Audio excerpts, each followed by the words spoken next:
خاصائے خاصان رسل وقت دعا ہے، وقت دعا ہے، وقت دعا ہے۔ امت پہ تیری کہ عجب وقت پڑا ہے، امت پہ تیری۔ محمد صلی اللہ علیہ وآلہ وسلم نے ارشاد فرمایا کہ مسلمان کی مثال ایک جسد واحد کی ہے، جب کسی ایک عضو کو تکلیف پہنچتی ہے، درد اٹھتا ہے تو سارے اعضائے بدنیاں اس سے بے چین اور مضطرب ہو جاتے ہیں۔ برما کوئی بہت بڑا ملک نہیں ہے، وہ بدماش بن کے بیٹھ گیا اور ہماری خاموشی اور بے حسی نے اس کو اور زیادہ دلیر کر دیا۔ امت مسلمہ کا درد سانجا ہے، یہ فلسفہ کہ ہمیں کسی سے کیا غرض، ہم اپنی نبیڑے، تو یہ فلسفہ سراسر غیر اسلامی ہے۔ برما کے مظلوم کٹتے ہیں، ان کے جسموں کے ٹکڑے کیے جاتے ہیں، ان کے اعضائے بدنیاں پر آڑیاں چلائی جاتی ہیں، ان کو درختوں سے باندھ کر کے چیرا جاتا ہے، ان کو پانیوں میں پھینک دیا جاتا ہے اور ڈوبنے کے تماشے دیکھے جاتے ہیں، ان کو جلتی ہوئی آگ میں جلا دیا جاتا ہے۔ اس سے قبل امت میں اتنے شدید درد دیکھنے کو نہیں ملے ہیں۔ اس وقت روئے زمین پہ سب سے زیادہ مظلوم قوم روہنگیا مسلمان ہیں، جن کی کوئی آواز نہیں ہے، انہیں ان کے ملک کے اندر، وہاں اراکان کے اندر شہریت بھی حاصل نہیں ہے۔ انہیں کہیں جانا بھی ہوتا ہے تو انہیں تھانے میں بتلا کر کے جانا ہوتا ہے کہ ہم فلاں جگہ جا رہے ہیں، تو نہ ان کی کوئی شہریت ہے، کوئی ملک انہیں قبول کرنے کے لیے تیار نہیں ہے۔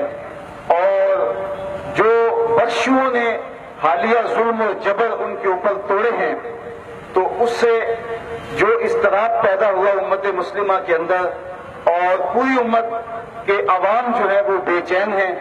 کاش کے حکمران بھی عوام کی بے چینی کو سمجھیں اور برما کے مظلوموں کی مدد کے لیے میدان عمل میں آئیں۔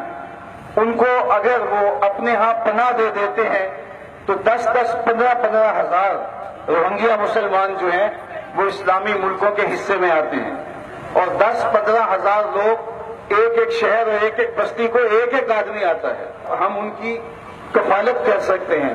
لیکن پاکستان کی حکومت بھی جو کردار ادا کرنا چاہیے تھا وہ کردار ادا نہیں کر رہی، اور ان کے سفیر کو ملک بدر کرنے کی بجائے اور ان کو سخت نوٹس دینے کی بجائے جو ہے وہ مجھے مانا خاموشی طاری کیے ہوئے ہے۔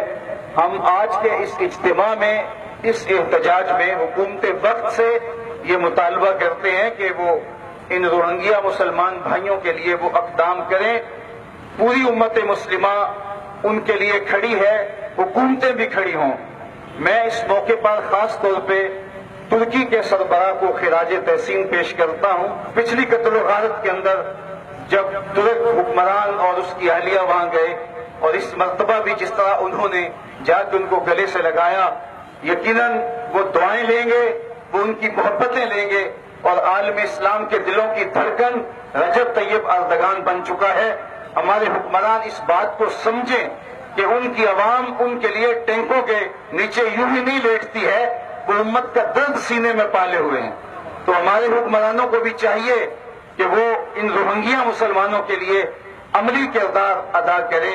ادارۃ المصطفیٰ نے آج پورے پاکستان کے اندر مختلف مقامات پر ریلیاں منعقد کر کے قوم کی بیداری کے لیے ایک پہلا پتھر رکھا ہے۔ ہم ادارۃ المصطفیٰ کی جانب سے حکومت کو کہتے ہیں کہ روہنگیا مسلمانوں کو یہاں پناہ دیں، مختلف تنظیمات کو، مختلف آستانوں کو اور شخصیات کی ذمہ داری لگائیں۔ ادارۃ المصطفیٰ کے ذمے جتنے روہنگیا مسلمان لگائے جائیں گے، ہم ان کو اپنے بیٹوں اور بیٹیوں کی طرح پالیں گے انشاءاللہ۔ ہم آدھی روٹی کھا لیں گے لیکن انشاءاللہ ہم ان کے لیے مدد اور نصرت کے لیے کھڑے ہوں گے، اور اللہ تعالیٰ جل شانہ نے اگر ان کی کفالت ہمارے ذمے لکھی، اور پاکستان میں ہم یہ کوشش کر رہے ہیں کہ وہ یتیم اور مسکین بچے ہمیں مل جائیں، اور ہم ان کو یقیناً یہ جذبہ میں رکھتا ہوں کہ انہیں اپنے بچوں کی طرح ان کی پرورش کریں گے اور ان کو پالیں گے. اللہ تعالیٰ ان کی مدد فرمائے اور ان مظلوموں کو اپنی خاص امان میں رکھے. بس میں اپنے جذبات حکومت وقت تک پہنچانا چاہتا ہوں کہ وہ روہنگیا مسلمانوں کے ساتھ کھڑی ہو. یہ پوری امت ان کے ساتھ کھڑی ہوئی ہے.